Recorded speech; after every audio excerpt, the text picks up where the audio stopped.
a working woman can produce a machine or a device in her factory, while a practicing productive Muslim woman in her home would produce a whole generation from her home. Working is not at all prohibited for women, at all. It is totally permissible if the conditions are fulfilled.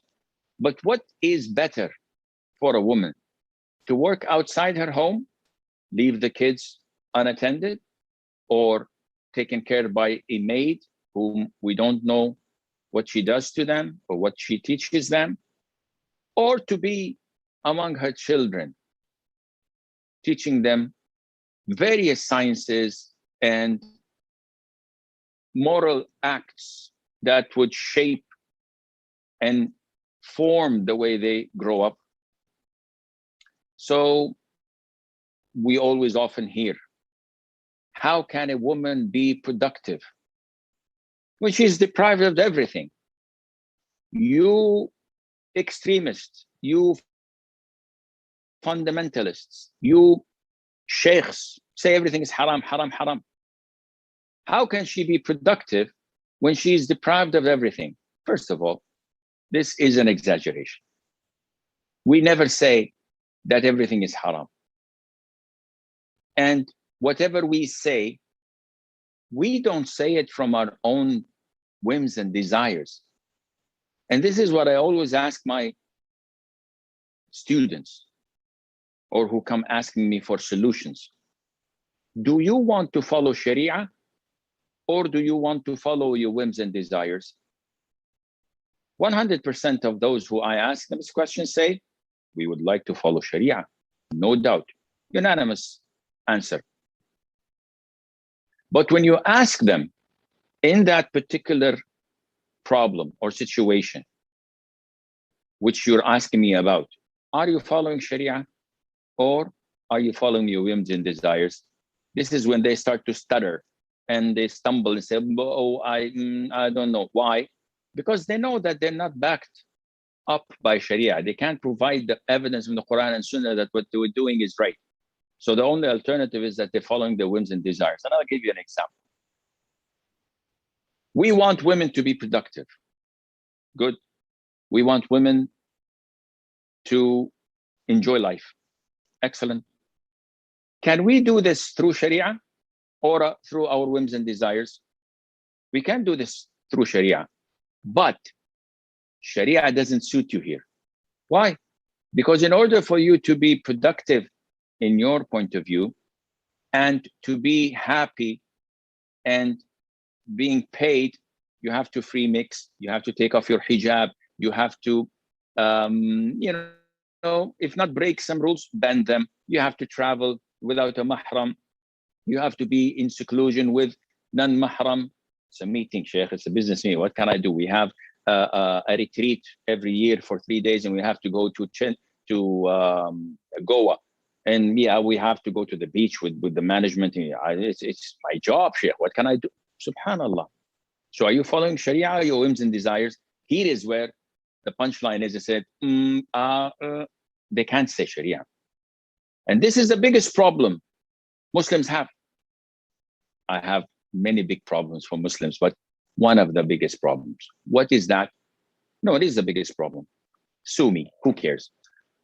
The biggest problem of Muslims is that they are unable to sync between Islam and their lives.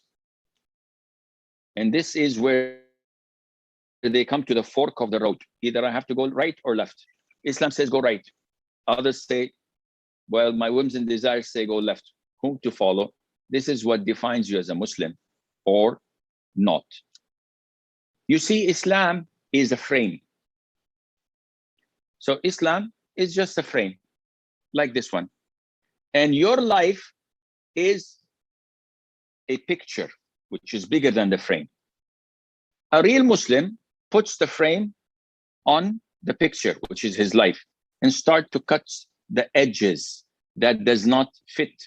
So at the end of the day, he has gotten rid of so many things of his life, habits, hobbies, desires, relationships, interests that do not allow Islam to fit on, because Islam is specified, limited.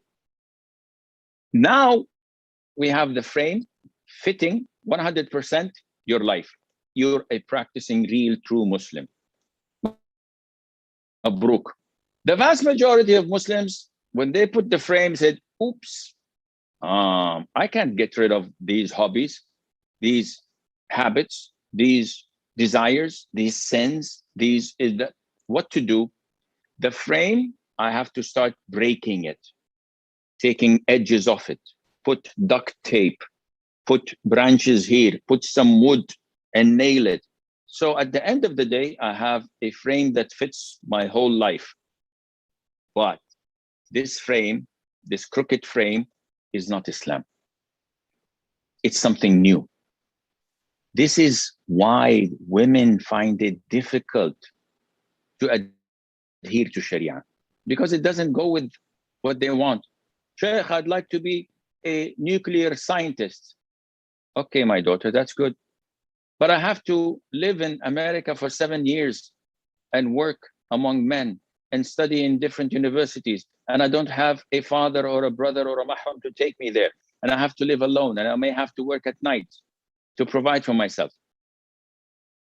Well, what do you want me to say? Sheikh, this is for the betterment of the Muslim society, blah, blah. This is haram. She doesn't listen. She goes, why? Because she doesn't want to follow Sharia. She wants to follow her whims and desires. So if we can cross this problem and solve it to abide by Sharia, then we have no problem. But who wants to follow Sharia nowadays? You're an athlete, and your country says to you, we would like you to represent our country in the Olympics. Yeah, but I'm a woman. There's no problem. You can wear the hijab. But everybody's going to look at me. No problem, just to compete. Maybe they will tell you you have to compete against an Israeli woman. There are enemies. No problem. It's for the spirit of sports. What is left of Islam? They have taken everything away from us. So no hijab, no fear of Allah.